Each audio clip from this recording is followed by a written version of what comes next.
हमारी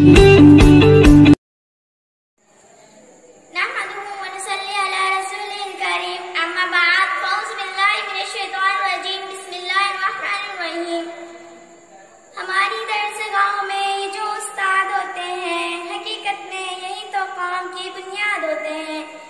सुने रुदाद हम जब भी किसी की कामयाबी की, हर एक रुदाद में यही मरकज़े रुदाद होते हैं। यही रखते हैं शहर इल्म की हर राह को रोशन, हमें मंजिल पे पहुंचा कर ये कितने शाद होते हैं। अस्सलाम वालेकुम जनाब सदर साहब, आज मेरी इस तकरीर का मौजू है उस्ताद का मुकाम। जनाब सदर साहब आली वकार, जब मुझे मौजू मिला तो मैं सोच में पड़ गई, शायद मैं मौजू के साथ इंसाफ न कर सकूंगी, क्योंकि बकौल शायर अदब भी एक करीना है मोहब्बत के करीनों में, अदब भी एक करीना है मोहब्बत के करीनों में, उस्ताद एक नगीना है जन्नत के नगीनों में। जनाब सदर साहब, तलबा और उस्ताद का रिश्ता एक ऐसा रिश्ता है जिसकी दुनिया में कोई मिसाल नहीं। आप इस बात की अहमियत का अंदाजा इस बात से लगा सकते हैं कि उस्ताद वो है जो बंजर जमीन को खिलियान बना दे, उस्ताद वो है जो पत्थर को तराश के हीरा बना दे, उस्ताद वो है जो किसान भी है, मैं हमारे वतन भी है, अलाजुल वाजिबुल एहतराम भी है।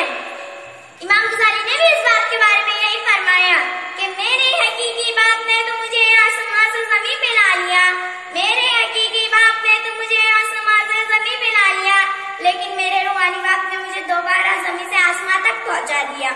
जनाब सदर साहब, आप सल्लल्लाहु अलैहि वसल्लम ने अपने आप को मौलिम कहा है, यानी उस्ताद, और इस रिश्ते को ज़र पहला मिसाल बना दिया। जनाब सदर साहब, मेरा ये दावा है, जिस तरह फूलों को चमक की जरूरत होती है, चांद को दमक की जरूरत होती है, सूरज को चमक की जरूरत होती है, इसी तरह माशरे को उस्ताद की जरूरत होती है। जनाब सदर साहब, फिजा के मौसम में बहार देते हैं, फिजा के मौसम में बहार देते हैं, उस्ताद हमारी अच्छी तरबियत करके हमें निखार देते हैं। जनाब सदर साहब, आखिर में मैं अपने और तमाम शागिर्दों की तरफ से खड़े होकर उस्ताद को सलामी देती हूँ। ऐ मेरे उस्ताद तू है ज़िशान, ऐ मेरे उस्ताद तू है ज़िशान, तेरी आज़मत तेरी रफ़अत को सलाम, इल्म हिकमत